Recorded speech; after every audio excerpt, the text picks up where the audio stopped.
বেশ কিছুদিন থেকে ফেসবুকে কিন্তু ভাইরাল বিল্লালনাথ কাজী ঠাকুরের একটি কবিতা।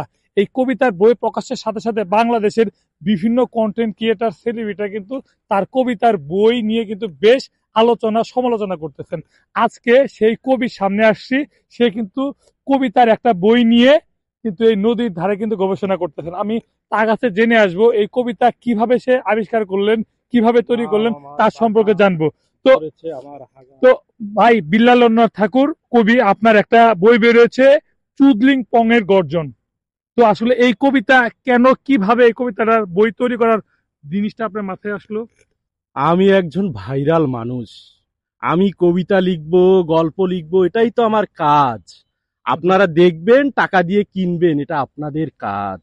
আচ্ছা, তো আপনার এই বই থেকে চুদলিং পং এর গর্জন, এই বই থেকে আপনার একটা সুন্দর একটা কবিতা আমাদেরকে বলে শোনাতে পারবেন? জি জি, আমি 1 মিনিটের মধ্যে একটা কবিতা লিখেছি, সেখান থেকে তোমাকে 2-4 লাইন শোনাচ্ছি।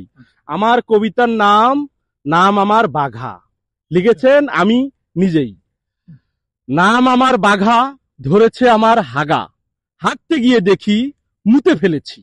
থাক, এসব কি কবিতা হলো? এটা কোন দূর কবিতা? মিয়া যান।